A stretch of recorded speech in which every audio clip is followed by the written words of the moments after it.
আসসালামু আলাইকুম সবাই, কেমনে আছেন? আশা করি ভালো আছেন। এটা আমার প্রথম ব্লগ। কিছুদিন আগে আমি আমার ভদ্র বান্ধবী মিলে গিয়েছিলাম গোল্ডেন ইস্টার পার্ক। ওখানে গিয়ে কি কি করলাম তা সব কিছু আপনাদের মাঝে শেয়ার করব। আজকে রাস্তাটা এবং আবহাওয়াটা অনেক সুন্দর। আমি একপাশে রাস্তা দেখছি আর অন্যদিকে আমার বান্ধবীর কথাগুলো শুনছি। তার এই বক বক শুনতে শুনতে এবং রাস্তা প্রকৃতির সৌন্দর্যগুলো দেখছি।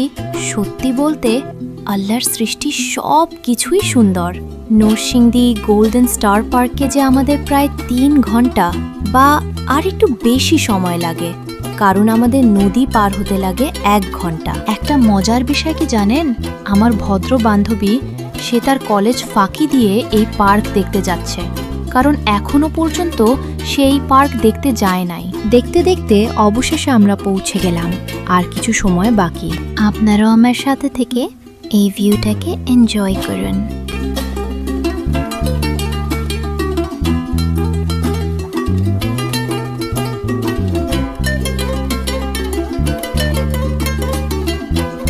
এই তো চলে আসলাম। এইখান থেকে দেখা যাচ্ছে কিছুটা। এখানে দুপাশে পার্ক আছে। এই পার্কগুলো দেখতে অনেক সুন্দর। অবশেষে চলে আসলাম।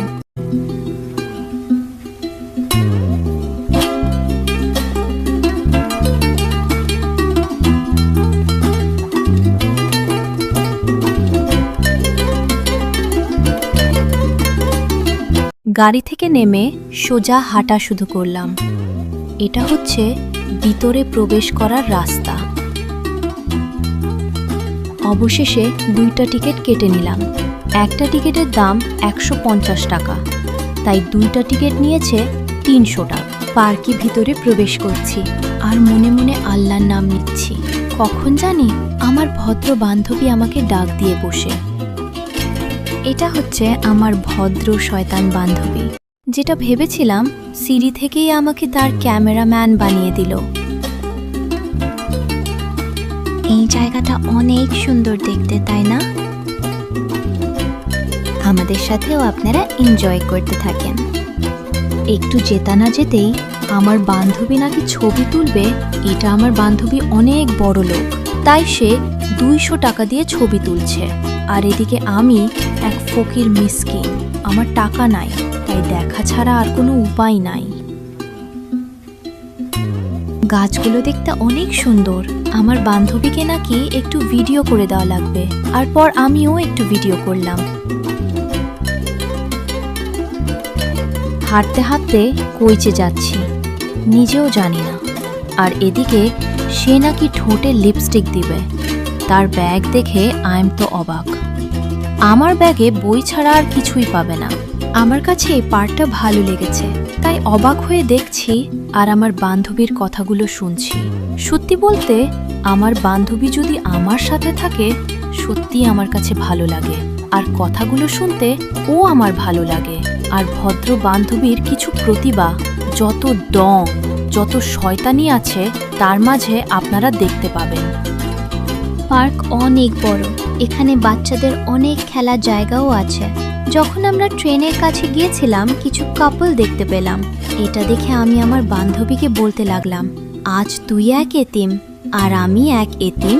একটু সামনে গিয়ে ঝর্ণা এবং এটা পুকুর নাকি জানি না, তবে এটার মধ্যে অনেক সুন্দর সুন্দর মাছ রয়েছে। পার্কটা বেশ সুন্দর। ছবি তোলার জন্য অনেক আকর্ষণীয় স্পট রয়েছে। যারা ঘুরতে ভালোবাসেন তাদের জন্য জায়গাটি বেশ উপভোগ্য হতে পারে। আমরা পার্কের বিভিন্ন অংশ ঘুরে দেখলাম, চারপাশের পরিবেশ উপভোগ করলাম এবং কিছু সময় প্রকৃতির কাছাকাছি কাটালাম। বিকেলের সময় পার্কের সৌন্দর্য আরও বেশি ফুটে ওঠে। এখানে এসে সবচেয়ে ভালো লেগেছে এর শান্ত পরিবেশ। পরিবার নিয়ে একটি সুন্দর দিন কাটানোর জন্য জায়গাটি বেশ ভালো।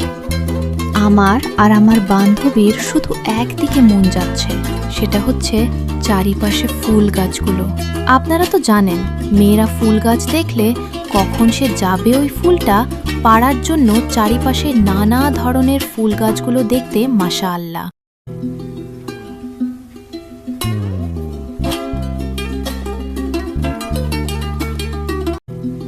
দেখছেন এখানে কত ছোট ছোট ফুল গাছের চারাগুলো রয়েছে। আর এদিকে শেষমেশ এই বেচারা সূর্যমুখী টারে ও ছাড় দিল না। দেখেন কি করছে।